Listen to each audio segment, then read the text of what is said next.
went from Atlanta all the way to Indiana with cars by Cage Sipes. I'm major, damn right. On stages, popping collars, I'm making a bigger dollar. When the engine holler, the women follow to see the problem. See, he got Impalas the same color as Polly, and I ain't got. Hey everybody, it's Cape Sipes from Custom Audio Reimagined. Welcome to another product review. This is going to be kind of a different video because most of you have never heard of this company.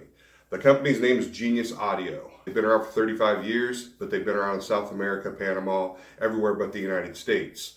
The owner has decided to start pushing the products into the US, and a mutual friend who's in the industry that I trust reached out to me, set up a meeting, thought it'd be a good idea for me to get a hold of some of their products and do some reviews and basically introduce you guys to the product line, let you see what it looks like. The first setup that I saw was the GLT amplifiers. This is their GLT series. These I was drawn to instantly because I love the packaging on them. So they have everything from 4-channel, 5-channel mono blocks in this series. But this right here, this is the 600.1. This is the mono block. The packaging is just nice. It's in no way cheap. It's not flimsy. It's not a cheap cardboard. I like the way when boxes open like this. But just everything about this packaging told me that it was a quality product right off the jump because no one's going to spend that much effort on a cheap product. So I grabbed these and I've decided that these are going to be the first things I'm going to do a video on. So box opened up. See what's inside real quick. We got a little tool for your power set for your set screws. Got your manual. We have got. Well, I did open this already because I was curious of something. This is the bass knob. I really like this bass knob. This is the smallest bass knob I've ever seen. It's just the size of the jack that plugs into it. I really like this because it's small and discreet. There's no reason to have a big knob like a lot of them have. And a lot of them have an LED on them, which is okay because it lets you know your amp's powered. But at nighttime, if you've got that up on your dash, you've got a blinding green LED in your face. It's a little distracting. So I like the fact that it doesn't have the LED. It's just, it's a nice, I like that. I've never seen that on another amplifier. So to see something different is a good thing. There is a mounting bracket for the bass knob.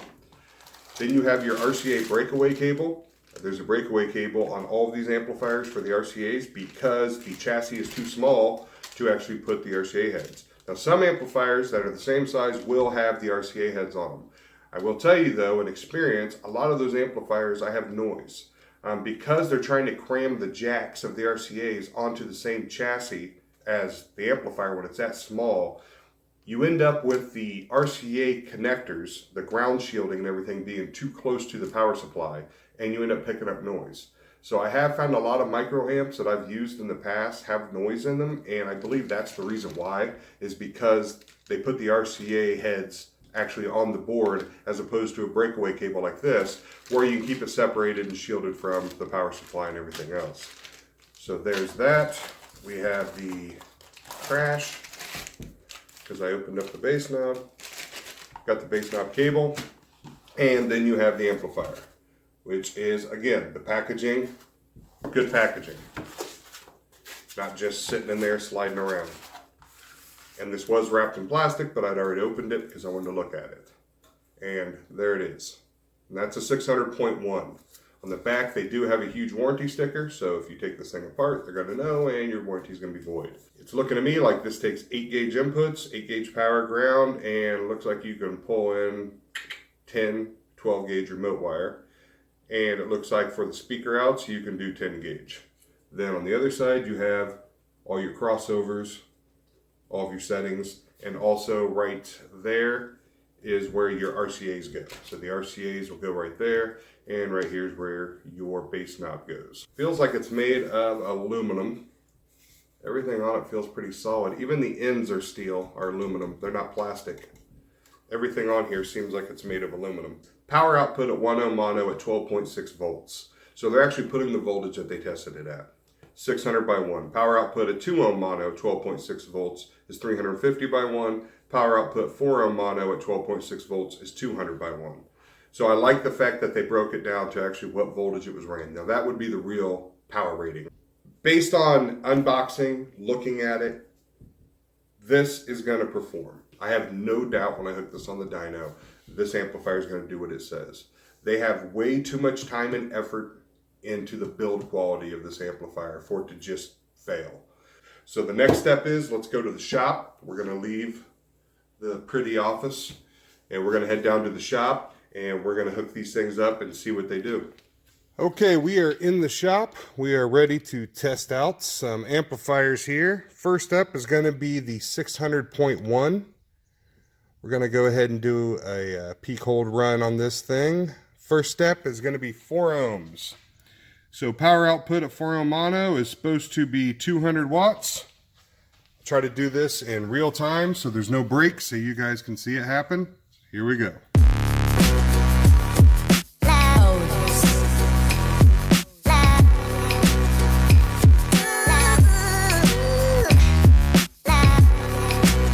Okay, well, 246, not bad. We are over our specs, supposed to be 200, and we hit 246. All right, 2 ohm run with the 600.1 should be 350 by 1. Let's see what she gives us.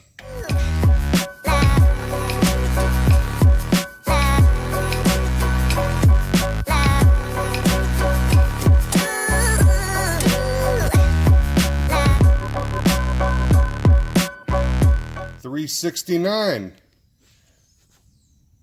Should be 350 by 1 at 2 ohms, and we got 369. Okay, so we're set up now for the 1 ohm run. 1 ohm, we are looking for 600 watts. Let's see what we get.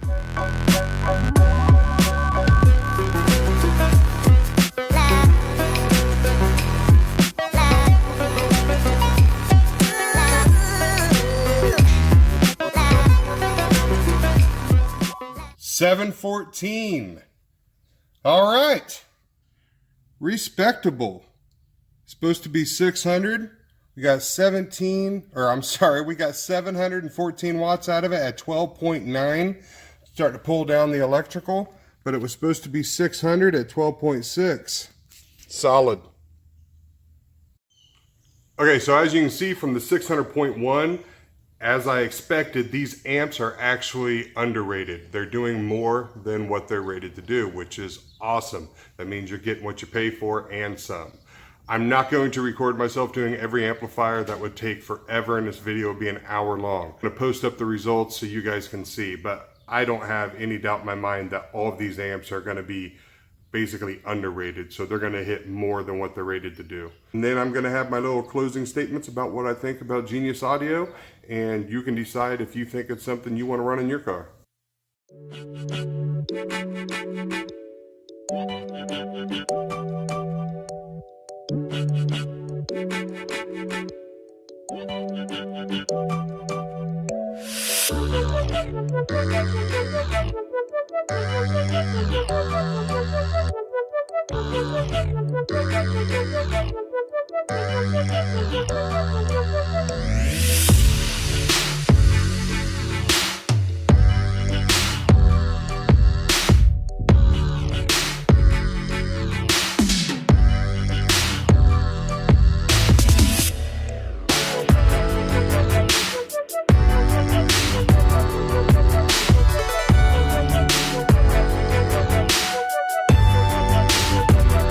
So, what do I think of Genius Audio? Based on the GLT line, I'm happy with them. I'm happy with the build. I'm happy with the numbers I got out of them. I'm happy with their pricing. So far, they look like they're going to be a hell of a company to have. We will look and see what else they have to offer. I have some processors I need to test. I have some subs, speakers, lots of other products. But as far as the GLT series goes, these things are definitely a pass. I would have no problem selling these to my customers, and I'm probably going to start selling them to my customers after today. If you have any questions about Genius Audio, if I can't answer them, I'll pass them along to the guys at Genius so they can answer any questions. If you'd like to buy any of the Genius Audio equipment, you can get a hold of me. I have all the pricing. I'm pretty sure I can sell it to you, so get a hold of me and I can get you in contact with the people to buy it from, or I can sell it to you. So thanks for watching the video. I hope you got some information out of it. I hope you learned something. Also, check out Gauge Magazine. I'll be doing a full write-up on these amplifiers in the GLT series. And keep a lookout for my next videos on Genius Audio. We'll be checking out their speakers, their processors. We have a ton of other stuff to go over, and hopefully it all works out just as well as this GLT stuff did. Hope you have a good day. I'm Cabe Sipes. Take it easy. All the way to Indiana with cars by Cage Sipes. I'm made, yeah, damn right, on stages.